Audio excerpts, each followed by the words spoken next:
हिंदुओं की सरकार होकर के उनको गरीब बना दिया। सुदामा तुम्हें आरक्षण लागू करना पड़ा 10%, तुम्हें उनको बेवकूफ बनाने के लिए एक तरफ रिजर्वेशन दे रहे हो और दूसरी तरफ जहां रिजर्वेशन लागू होना है सरकारी क्षेत्रों को बेच रहे हो, उनको निजी कर रहे हो, लालाओं को दे रहे हो और लाला लूट लाट करके उसको बर्बाद करके विदेश भागने वाले। भागेंगे क्या आपको लग रहा है? 100%, नहीं तो जेल जाएंगे।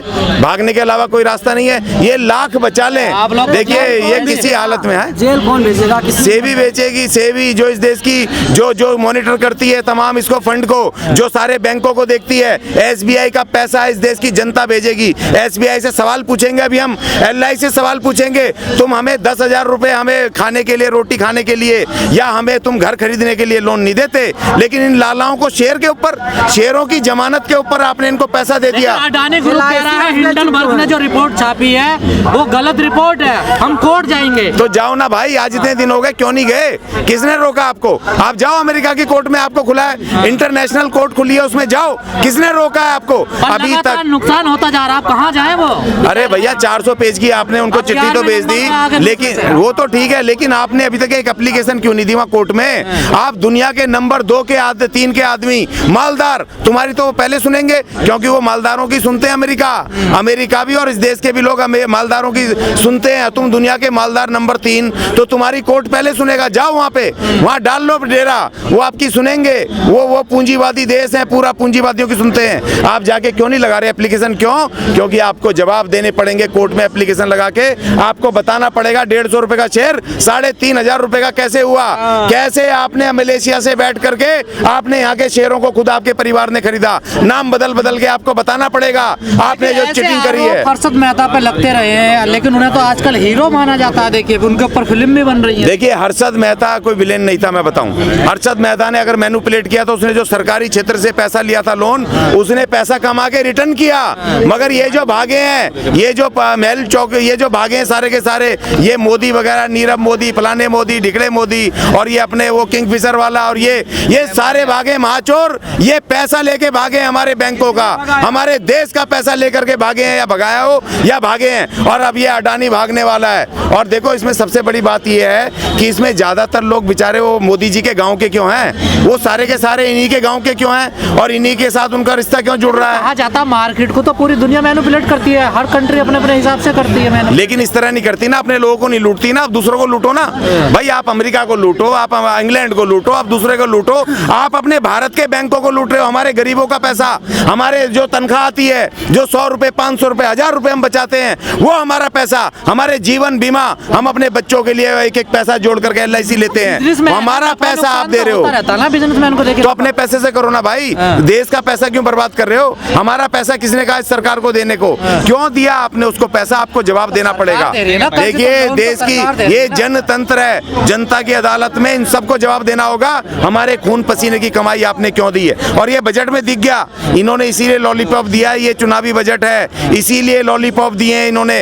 5 लाख से 7 लाख कर दी। और इन्होंने देखो एक और चीज की है, वो भले ही चुनाव के लिए किया हो, मगर वो जो पहले 30% जो सबको देना पड़ता था, 9 लाख 6 लाख के ऊपर जो व्यक्तिगत इनकम होती थी, उसके ऊपर जो पैसा 30% जो देना पड़ता था इनकम टैक्स, अब उसमें इन्होंने स्लैब बना दिए। 6 लाख रुपए तक अब 5% और उसके ऊपर 6 लाख से 9 लाख तक इनको 10% और उसके ऊपर 15 लाख तक वाले को 30%। तो इन्होंने एक अच्छा काम तो कम से कम प्रेशर में ही ये तो कम से कम हुआ है, ये उसको दिए हैं लाला को, तो जो आवाज उठी तो हमें भी दिया थोड़ा बहुत, तो चलो कम से कम यहाँ तो राहत मिली। जो पैसा दिलवाया हमारे बैंकों से, जो सरकारी बैंक है, LIC है, उसको इन्होंने डुबो दिया, एक्सपोज हो गए। जो ये कहते थे लालागिरी, निजीकरण, एक्सपोज खत्म हो गया। अब मतलब पूरी तरह से निजीकरण पूरी तरह से एक्सपोज हो गया। निजीकरण किसी भी देश को शक्ति नहीं दे सकता।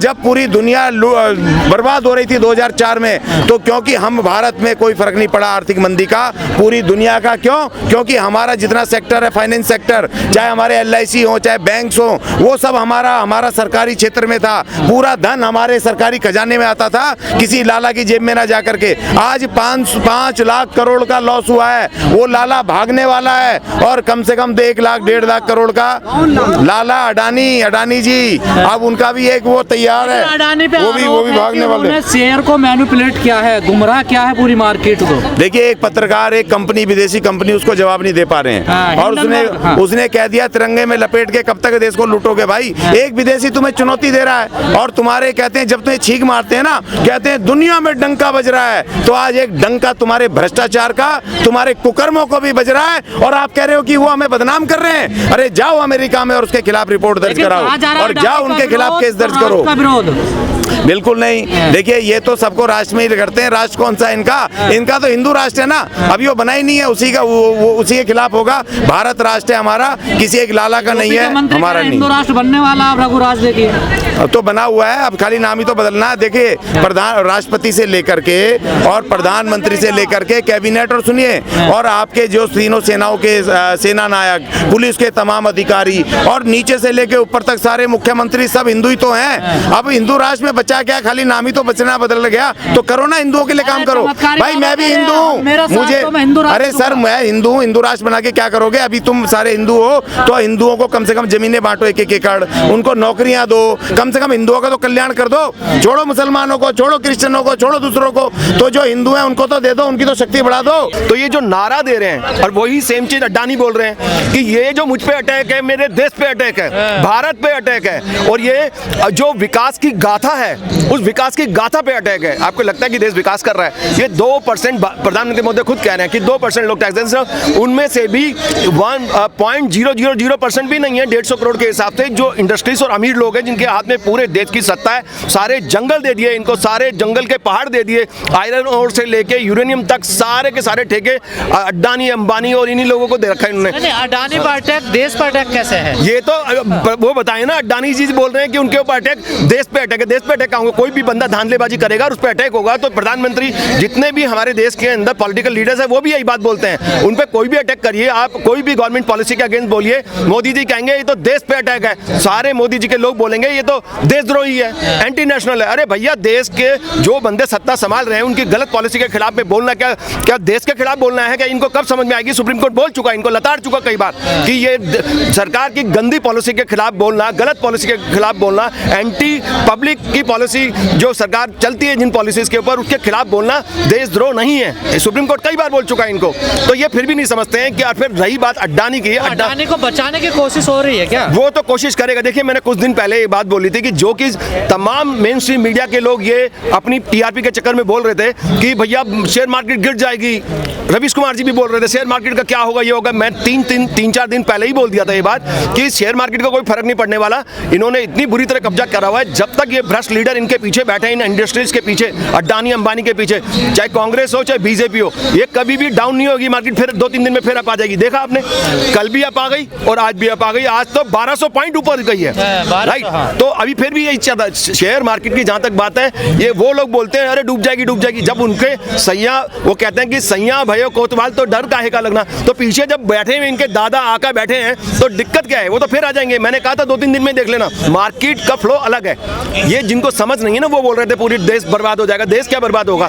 एक चोर जाएगा दूसरा आ जाएगा। अड्डानी 2015 में 40 करोड़ का आदमी था। 2002 कौन बैठा है आपको पता है? 56 इंच की बातें करता है वो, क्योंकि अभी आपने देखा 2021 का अगर डाटा निकालते हैं आप, 2021 का डाटा निकालेंगे तो दुनिया के तमाम जो बिलियनियर थे उनके अंदर सारे के सारे माइनस में गए। अकेले अड्डानी 56% अप गए हैं। तो इसे इंडिकेशन है, डिवाइन वो इंटरप्रिटेशन है कि भगवान खुद कह रहे हैं कि देखो 56% राइज करा इसके पीछे।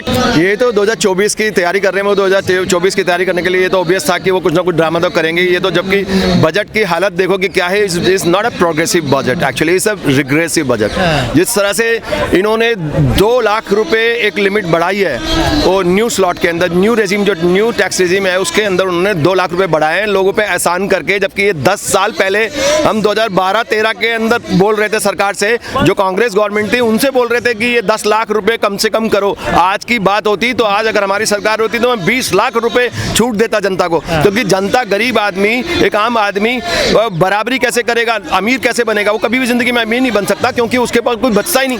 अब उसके पास ये बचेगा ही नहीं। 7 लाख रुपए में खर्चे पूरे नहीं होंगे। महंगाई जिस तरह से हो रही है, महंगाई को कंट्रोल नहीं करोगे तो ये 2 लाख रुपए की कोई मीनिंग नहीं है।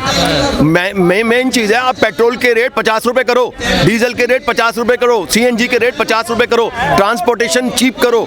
बहुत सारे इश्यूज हैं जिसकी वजह से लोगों के पास बचता ही नहीं। जब तक लोगों के पास कुछ पैसा ही नहीं बचेगा, जब स्पेंडिंग पावर ही नहीं आएगी बंदे के पास, तो वो आप सोचते हो कि देश का विकास हो रहा है। ये प्रोग्रेसिव बजट है, ये प्रोग्रेसिव बजट नहीं है, ये रिग्रेसिव बजट है। तो आप खुश नहीं है बजट से? मैं क्या खुश होऊंगा, मैं बता रहा हूँ ना, 10 साल पुरानी डिमांड 2 लाख रुपए दे के आसान कर दिया इन्होंने हम पे, जनता के ऊपर। और सारी चीजें तो महंगी कर रखी है, सारी चीज महंगी है, बाकी किसी चीज का समाधान नहीं है। इतने सारी और प्रॉब्लम्स हैं, अनएम्प्लॉयमेंट है, लोगों के पास पैसे नहीं है। और आप काम करोगे तो टैक्स दो, टैक्स इतना क्यों दो? हम तो अगर हमारी कभी भी अगर हमारी सरकार आती है तो हम ये करेंगे कि 20 लाख रुपए तक की छूट दे देंगे उनको इमीडिएटली।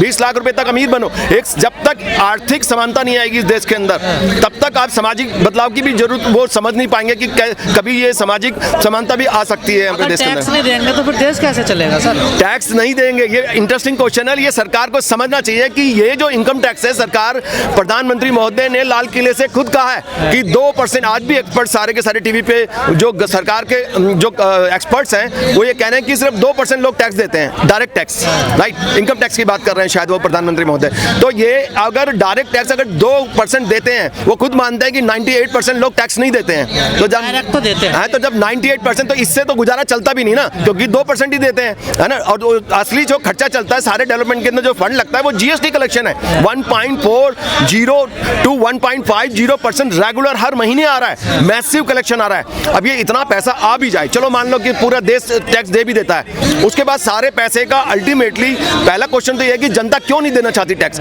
क्योंकि अगर सरकार में भ्रष्ट नेता बैठे होंगे, सभी रेजिम में, चाहे कांग्रेस हो चाहे बीजेपी हो, जो चोर बैठे होंगे ना, जनता टैक्स देना नहीं चाहती। उनको पता है सारा पैसा चोरी में चला जाएगा। तो ये जो ये जीएसटी कलेक्शन आता है, उसको भी ये पूरे डेवलपमेंट फंड में लगा देते हैं। डेवलपमेंट कहाँ का हो रहा है? सिर्फ एक राज्य गुजरात का डेवलपमेंट हो रहा है, पूरे देश के अंदर इक्विटी तो नहीं है, इक्विटी डिस्ट्रीब्यूशन नहीं है कि बराबर बराबर सबको मिले, सबका भला हो, जिस जगह जिस राज्य में कम है उनको ज्यादा मिले। तो एक तरह से पूरे देश का विकास तो हो ही नहीं रहा ना।